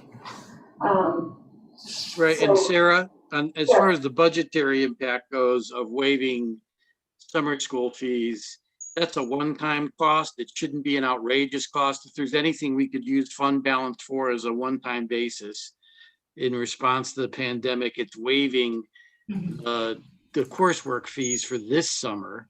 And it's not going to be a major drain on those reserves. So I don't think it would have any budgetary impact that I'd be concerned about. And I do think that'd be an appropriate utilization of reserves. Thanks, Ralph. One thing we'd also could look at in addition to that would be, at least I'd like to explore ESSER 3 funds as a potential for that. As you know, it's designed to address and encourage mitigation of learning loss. And that's a potential, I believe, for our ESSER fund. I believe so. Yeah. I do have one more question, and there's, we talked about the domino effect. So this is, I guess, a Greg or Linda question. Families have paid the fees for summer school already, those who are enrolled? Yes, vast Yes. majority. We will have some folks who enroll in specifically credit recovery based off of what happens in the next several days or what has happened in the past few days. Right, my question to many the have. board is, if we are now waiving summer school fees, we need to reimburse those parents their fees. That's what makes sure we're all clear. Yeah, I think that'd be appropriate, Dr. Okay, I'm just trying to make sure I I'm just, understand. yeah, thank you. Tom, I want to make sure that you've had a chance to give your opinion as to these. No, that's fine. I think, the three issues, I'm not clear on two of them at this point, and hope one was just a point raised. When we say waiving summer school, is it just for credit recovery, or is it waiving all summer school? What I wrote down was waive summer school fees, especially ESCR, which is credit recovery, for summer 2021. And you know what, I'll add to that conversation just as additional context pieces. 3 years ago, when Jason Lee first started as the summer school coordinator, Fred, I think you were on the board, we introduced a waiver of all summer school fees for all of our 300 lunch students. So they already have that in place. So we're talking about a subset of the population, a large subset, but a subset nonetheless. I mean, the argument for waiving all of it, I think, is that A, it's not a large amount of money, it's a one-time thing, right, as Ralph said. And B, a lot of families that would not normally qualify under free and reduced lunch were hard hit economically because of the pandemic, right? So this is again that sort of exceptional year in that case. My notion was just so that everybody is aware, so we don't come back later. And Sarah, my only question, so this is gonna come back on Thursday to the board, correct? Correct. And so my question is, there are three things being presented. Are they gonna be three independent things, or are they gonna be bundled? I would recommend three independent things to keep it clean and simple. Yeah, that was my expectation, but that's a good question to ask Tom. so are you asking for one board memo with 3 different recommendations versus 3 board memos? That's what we Yeah, no, one board item, but 3 action items related to that one. Three separate votes. Okay. Thank you. And certainly I would encourage the administration too, like if there's something that we're not thinking of, that you think would get us to where we're trying to go, like, I care about where we get, not necessarily how we get there, right? So if there's something different or better or. You wake up tomorrow morning and have a light bulb. Please, yeah. I still wanna make sure and I wanna wait till the discussion is over and repeat what I have, to make sure that I have captured what the board has asked. I think the discussion's over. Okay, waive local credit Requirements. graduation credit requirements. And that's 12th only, For is that right? 12th Well, only right now, for this year. and I wanna be clear, this graduation requirement, you're not waiving when yes, you kind of are, because you're converting the, waive local graduation requirements for seniors only. This time, one time. Okay, waive summer school fees, including ESCR, for the summer of 2021, and reimbursing parents who have already paid those fees.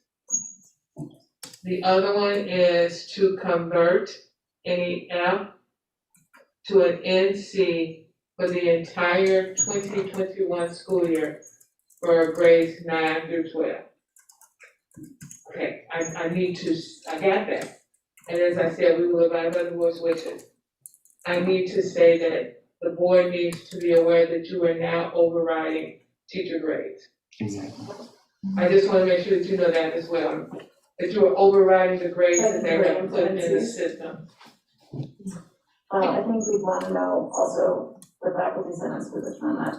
Say that again? I think it would be important for us to know the faculty senate's position on that. The faculty's position, as I know it, because they knew we were coming into this meeting, is that any teacher's grade who is changed, that teacher's name be removed as this person putting that grade in, because that is not a grade from them. So I guess I don't understand, and I'm not an educator, so just to be clear, but, and math is also no credit, right? So I guess I'm not really clear on why that might be a sticking point, or why that is considered changing it. I can. Yeah, Linda, did you want to say something? I know they're the teacher of record. They're the teacher of record, in which case they're owning whatever led to that grade. So the F is not just saying it's no credit. There's something that went into calculating that and it being an earned F. When you do an NC, it's like that's also a choice that's being made, but it wasn't that teacher of record choice. So it's erasing what the teacher is saying was the earned grade and replacing it with something that's just. And so we would be removing the teacher's name. I think it's a nuanced enough point where, to your point, I think we need to have conversations internally to see what folks' take is on it. The conversation, at least personally, that I have had have all been about the possibility of shifting something that wasn't passing to passing. And I know there's a very strong feeling about That's that. very Like that is concerning. changing, and Dr. Adams made an earlier point about her integrity. With what she says publicly, that's exactly, I think, the way that our teachers feel on that point. I don't know about NC exactly, but it's easy to see that it's, parallel in some ways, so we would have to do some work there. Let me just say that from my perspective, as a board member, I highly respect and value our professional staff. And in no way would I want them to think that this impugns their integrity in any way, shape, or form. Or their professionalism. They have done a just outstanding and marvelous job over the last year and 3 or 4 months since this pandemic started. And we can't, I don't think any school board could ask more from what our faculty has done. And I just want to put that, on the record. And I also would like to, at the same time, thank our students for bringing this forward. We listen to student voice. We want them to know we listen to student voice. And they are the reason that we're sitting here tonight. And I appreciate that. Okay, Jovan, do you feel as though you have the clarity? I do. I think I have everything we need. 1 board memo with 3 individual actions. 1 to waive local graduation required credits for seniors only. The second one would be to waive summer school fees for the summer of 2021. And then the other is to convert any F to an NC, grades 9 through 12 for the 2021 school year. And we will make that the first item on the agenda. Thanks. Can I note something about the student piece? I thank you for bringing that up about the students. The piece that's been weighing on me is the additional participation of the students on a more regular basis. And and I think that, I know that Dr. Adams has cultivated a really strong way for students to be actively involved in the decision-making processes of the school, and I'm really, really grateful for that. I can't remember the exact name of that student advisory group that you have, but Student Leaders Advisory. thank you, I was close. Student Leaders Advisory, so I feel like that's such a great avenue for students to have their voices heard on an ongoing basis. But I also want to acknowledge, as the chair of the Cultural Climate and Behavior Committee, that committee is always open to students, and I would welcome, as I would imagine others on the committee we've had long discussions about student voice in that committee, the brief part of that.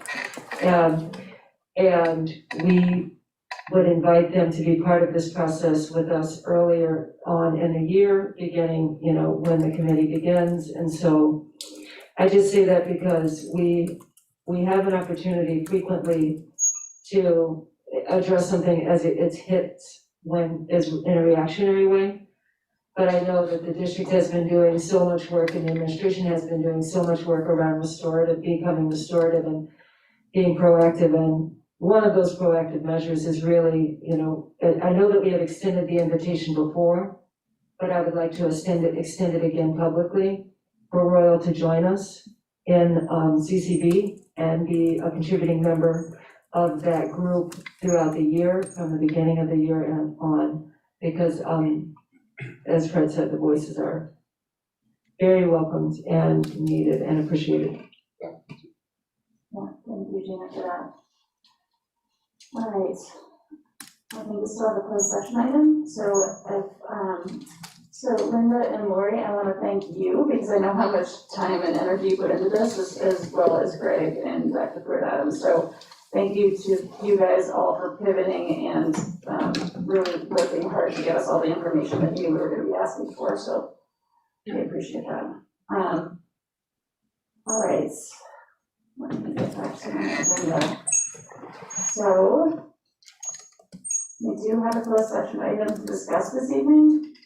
So I move that we enter closed session for the purpose of discussing litigation and an action against affecting on behalf of the district has been filed in this petty before a court or administrative tribunal, or when the district finds that an action is probable or imminent, in which case the basis for the finding should be recorded and entered into the closed meeting minutes. Is there a second? Second. Second, Gail, could you call roll, please? Yes, Mr. Henry. Here. Mr. Martiri. yes. Ms. Harris. Here. Mr. Kowski. Yes. Sorry, Yes. Dr. Mohan. Yes. Mr. Arkin Yes. and Ms. Dixon Spivey. Yes. All right, thank you, everybody. And there's a different link that you received from Gail for closed session. Yes, so please log out of this Zoom session, for those of you who are newer to this community process, and then through email, we can get to the closed session, and we'll come back to open session again, so don't delete that email, and we'll close out.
don't have to, honestly.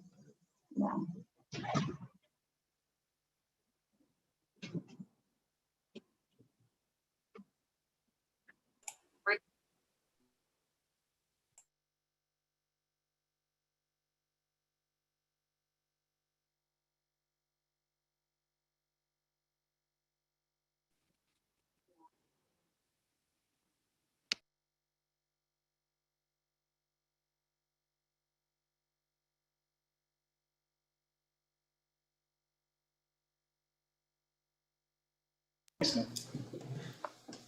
Do you want to take that in closed session? Yeah, perfect. All right.